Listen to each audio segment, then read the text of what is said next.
sensing this danger. This is the greatest showman! He is floating on air now! He's going to send it back. It's a multicultural AFL footy show with Vanessa Harbir and George Gracios. Hello and welcome to the NEMBC's Multicultural AFL football show. I am Vanessa and on tonight's panel we have Harbir and George. Hello guys. Hello Vanessa. Hi Harbir, hi Vanessa. Last week was huge and it was a pity that many spectators from Melbourne were locked out of enjoying the footy, in particular the Geelong and Western Bulldogs match. In a closely contested game, the Cats were fortunate to win with a kick after the final siren to beat the unlucky Bulldogs by 5 points.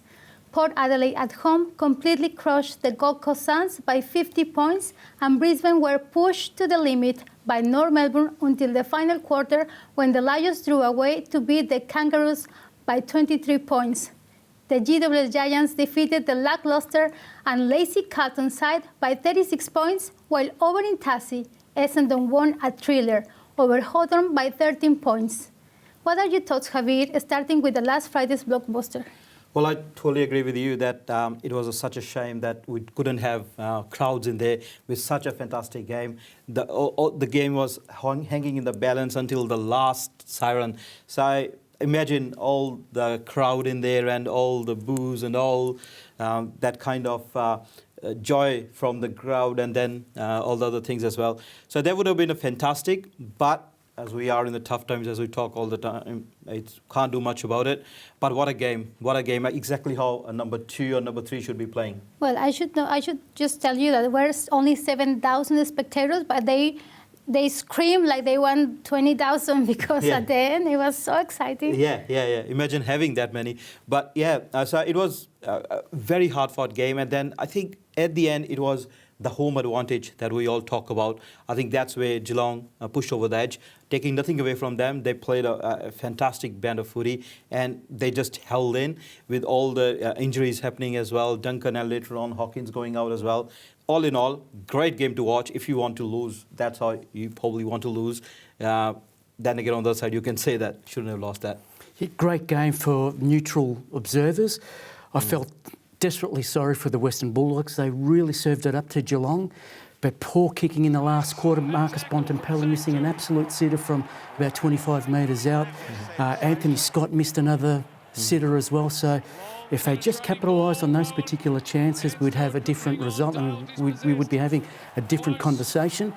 But how good was Gary Rowan to kick that winning goal after the siren? Yep. Of course, they were 1 point down at that particular moment, so at worst, he could have either scored a behind, but he had great composure to slot it through and break the hearts of the Western Bulldogs. Yeah, no, definitely totally agree with that. Definitely broken.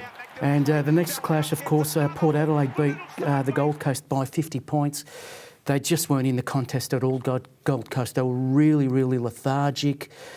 It was a disappointing effort all round, and there's talk about some changes at the club. There are critics in the AFL scene calling into question the very existence of Gold Coast, whether they deserve to be in the league when there's a little bit of a push for Tasmania to get a licence. So Gold Coast really need to start improving on the field and take some pressure off the administration.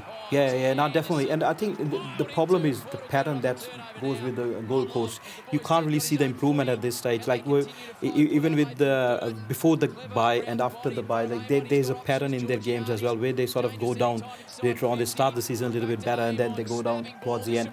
I don't know. It's probably something that needs to be done from the senior players and coach, and probably need to do something about it, as you mentioned.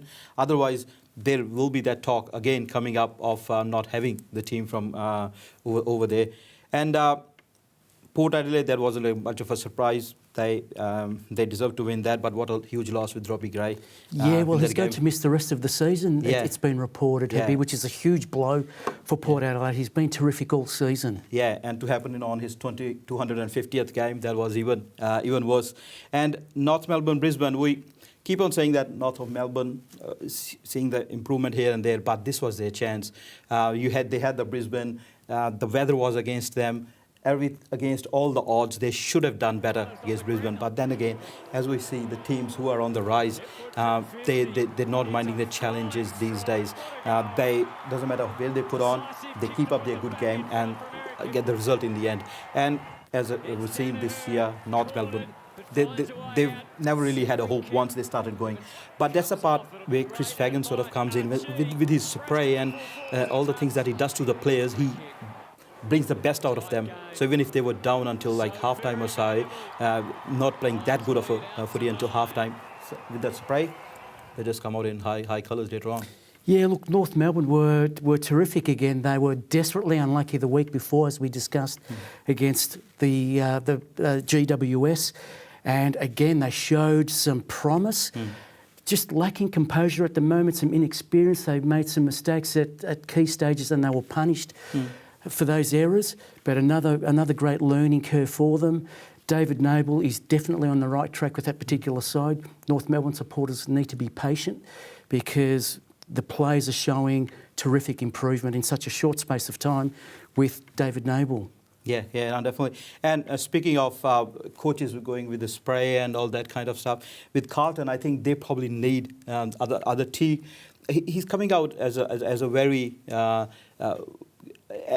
a coach, like, which is with the players and everything, but at times when you have to be tough, he probably does lack that toughness in him.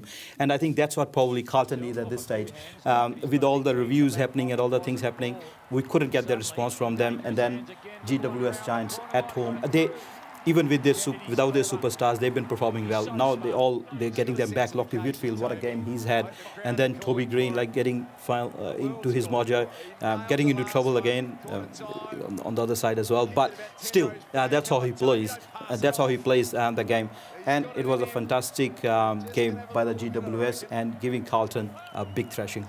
Well, the Blues fought back really, really strongly in the third quarter. They kicked 4 in 4 minutes, with Mackay scoring 2 in really quick succession. But then again, GWS ran away. So Carlton are playing really, really well in parts. And they just can't string a 4-quarter consistent performance. It's really frustrating for Carlton supporters. They're tearing their hair out at the moment, wanting to know why they play well in stages, but just not being able to put it together for the entirety of the match. And David Teague, after the match, said the same thing, that he's frustrated by the lack of consistency. And again, it cost them in the end. So GWS did what they needed to do, as did Essendon in their victory over Hawthorn. Hawthorn played well, served it up to them for most of the game, but Essendon finding some strong plays in the package. Jake Stringer put his best performance in for many, many weeks, and Essendon also had great plays in Nick Hines stepping up and Parrish. So a valuable win for Essendon in trying to make the 8. Yeah, definitely. And Stringer, I think he's probably just trying to get his price up, so then he signs the contract or so. But a fantastic performance, and we've been talking that Essendon are on the right side. Very good game. Thank you, guys. We'll be back with this week's previews after the break.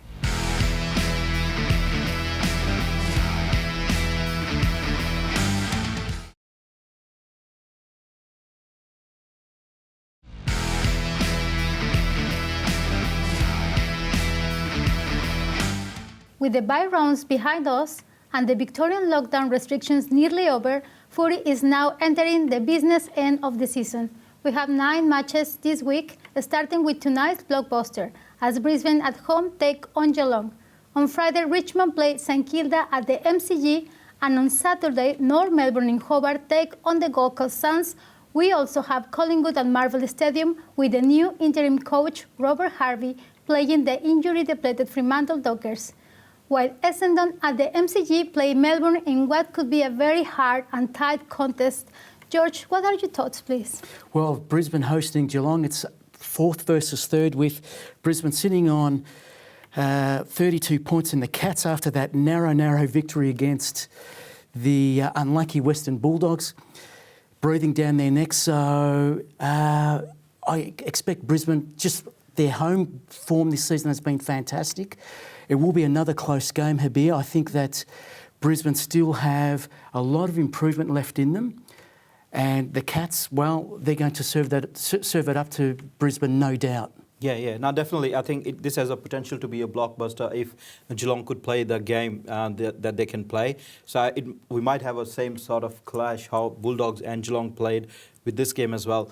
Having said that, I believe Brisbane will try to make a big statement after to defeat a team which is up there as well, because their season, the way it started, wasn't that good, but they got it on track. So I think they will try to make a big statement. And with the injury concerns hovering around Geelong as well, I think they might have that depleting sort of issue at the moment. But let's see what happens. And Duncan would have been that's going to be a big miss for Geelong. Well, he's out for the rest of the season. Yeah.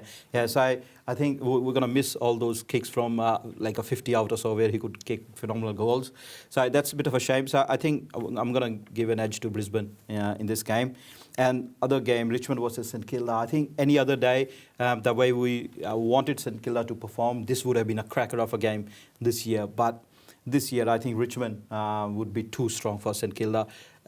I don't think there would be, there might be changes, there might be a few other things that will be done to this St Kilda team.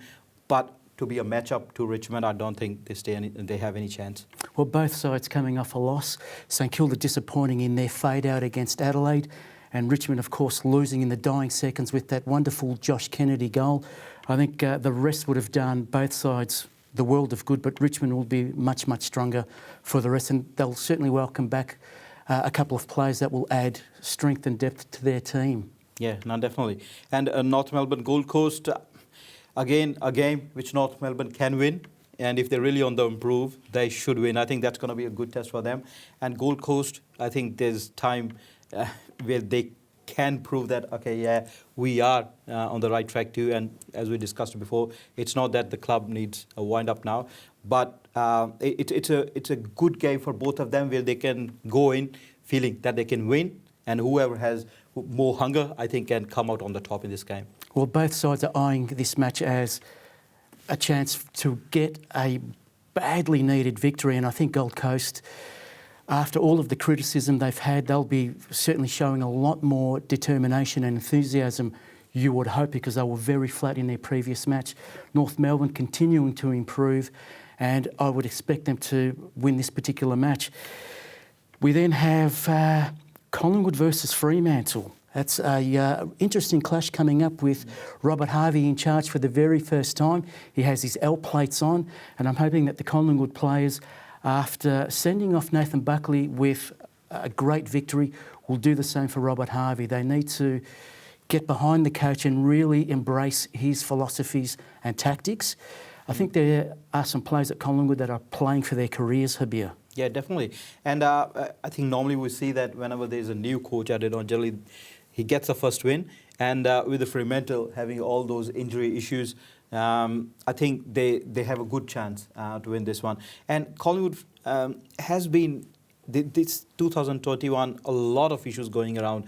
And I think with the playing group, the core group over there, they need to probably close their ears from the outside noise and just focus on just focus on the game. Because if they can do it to Melbourne, which is the best team in the comp, they can do it to any team. They can beat any team. And it would be a great win for them to beat Fremantle, and then 2 games together, which they want. That will give them some sort of enthusiasm, some sort of mojo in their play as well. So I think it's going to be a good game, and I believe they will come out on top against Fremantle. Well, I'm tipping Collingwood, yeah, if not for the home ground advantage. So, but then Essendon taking on Melbourne at the MCG. Great to see a blockbuster match return to the G with a crowd after a long wait for Melbourne supporters and Essendon supporters.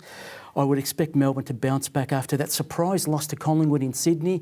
They really need to win this to consolidate top spot, Harbir. Yeah, but Essendon has all the arms and ammunition to give them a surprise too. As we just mentioned, I think Package, he wants to get a good contract in, and with all the youngsters, they want to prove how they're playing that's such a good game. And with all the new signings coming up, all the contracts done and dusted, that's out of the way. And now all the coaching staff and players, they can actually focus on the game itself. And the best thing for them is they know that they've got this chance of getting into the top 8, which is going to be a big driving force for them. And they've been playing good footy, good footy. And I think if they could held on to the way they're playing at the moment, it's going to be a cracker of a game. And Essendon might surprise Melbourne. But Melbourne so far has been passing every test, so I'll give it to Melbourne this time. Yeah, I'm going to tip Melbourne as well, Vanessa. Good guys. Thank you. Coming up, we look after the rest of this week's previews, but for now, we are off to a break. Stay tuned.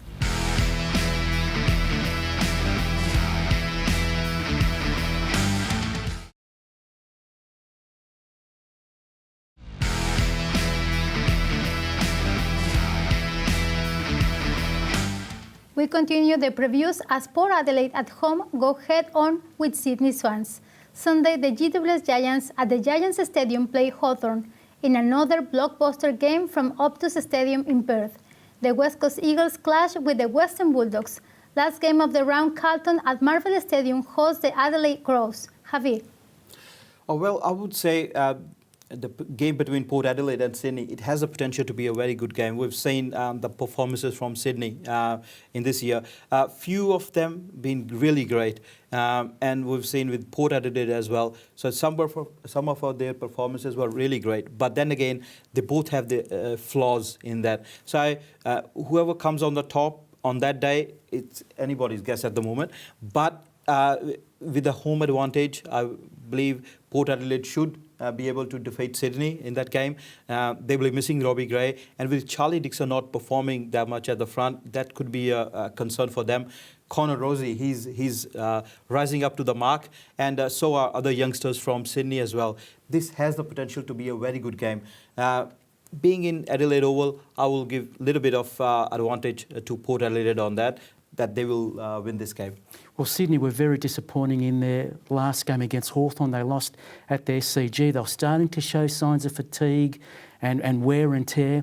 And Port Adelaide, in reverse, they had a fantastic win against the Gold Coast. Sure, Gold Coast didn't offer much opposition, but Port at home have been really, really strong all season. Terribly disappointing that Robbie Gray is out for the rest of the year, but I think they have enough midfield depth that will challenge the Swans all over the ground. So it's not just their midfield that is terrific.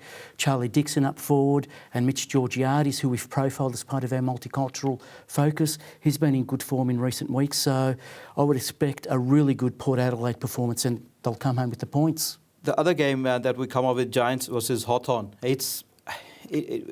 We always say that Hawthorn can surprise any team any day. With GWS Giants, I think the way they are performing at the moment, they are a bit too strong. So even Hawthorn, with all the surprises, I think it's going to be very hard for them, especially at their home ground, because their superstars are coming back from the injuries now, and the major factor in their team, which is Toby Green, and he's there playing, and he's playing on the edge and making others play on the edge too, and that sort of gives whole team the edge to perform against any team. And at home, I think they would be too strong for Hawthorn. I definitely can see that there would be a couple of quarters where Hawthorn will be putting a big fight to them. But whether they will do it for 4 quarters to win the game in the Giant Stadium, I don't really see that happening. But Alistair Clarkson can do any magic, as we all know. But I'm tipping, for the tipping purposes, GWS Giants for me. Well, the Hawks were plucky in their loss to Essendon in Tasmania last week. I would expect them to show a lot of fight as well and really serve it up to GWS. As you touched on, Harbir, Hawthorn have been playing really well for a quarter or two. They've kept themselves in most matches and have had some honourable losses. I don't think they'll get over the line against GWS this time, but it will be a close contest. I certainly hope so for Hawthorn's sake. But GWS, not only Toby Green, he's been obviously in great form, but Jeremy Finlayson has been scoring goals. He's been playing well. And with the West Coast and Bulldogs, that has the potential to be another cracker of a game. I think Bulldogs need to take into account a lot of this COVID business that's going on as well, which means that they might not have the advantage of playing home too many games, and they might have to play a lot of games elsewhere. So they need to find a way to win at the other grounds as well. And it's a fortress they are entering into with all the players coming back, Luke Shui coming in and finding a good form straight away. So that's going to be a bit of a concern for Bulldogs. But then again, they have those issues at the moment with the injuries. I'm not sure with the Norton what's going to happen. I think it might call for Jamar Hogan to come into this team. If I think he needs a big stage. I think if we think that he's going to be such a good player who's going to be doing such a good thing overall and at the big stages, I think this is probably a good stage for him to come in as well, especially if Norton doesn't play in this game. And they need to go against a lot of things because they've got a good midfield. They've got one of the best ruckmans, Nick Nat, and Tim English is improving, but I think he might struggle a little bit against him. Whereas he need to compensate with things overall the field, then they stand a chance.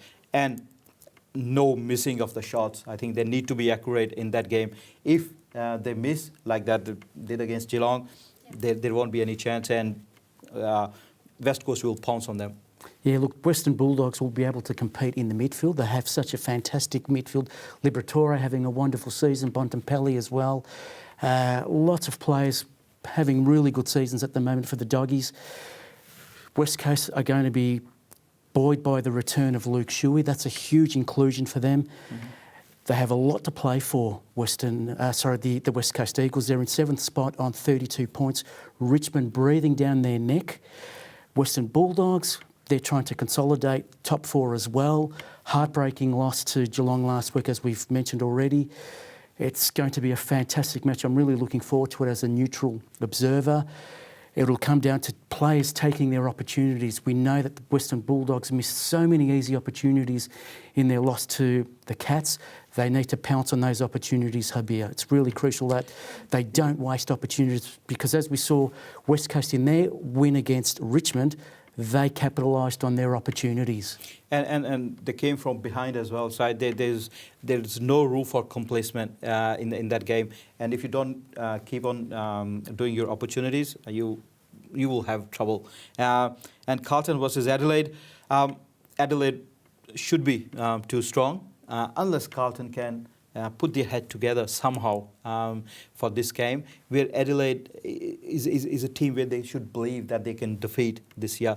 And Carlton has, as we keep on talking about this, that they have the arms and ammunition, but it's just not fighting at the moment. Sam Welch, last year we were complaining that Patrick Cripps is not getting enough sport. This year, Sam Welch, he's been the main player, but there's no sort of sport there around him. So Patrick Cripps need to get his game up as well. Their senior players need to get their game up and put up some sort of show, because the way things are at the moment on and off field for Carlton, with all these reviews happening and all other commentary around David Teague, they just got the coach like last year. So, and then already there is a talk that he should be replaced. That's not good for any club. They really need to work it out, what they want to do with their players, and try to get on top of Adelaide. I hate to see what happens if Carlton do lose this one, Harbir, Vanessa. Yeah. They'll be tearing down Princes Park. True. Thank you, guys. Don't forget to please check your local media closer to game day for the latest details on times and venues. And that brings me to my footy tip selections, and this week I'm going for Geelong, Richmond, Gold Coast, Collingwood, Melbourne, Port Adelaide, GWS Giants, Western Bulldogs, and Adelaide. That's all we have time for this week. You can also watch us in Adelaide on Channel 44 Friday evenings, on Aurora Foxtel TV at midnight Saturday, and on the NEMBC YouTube.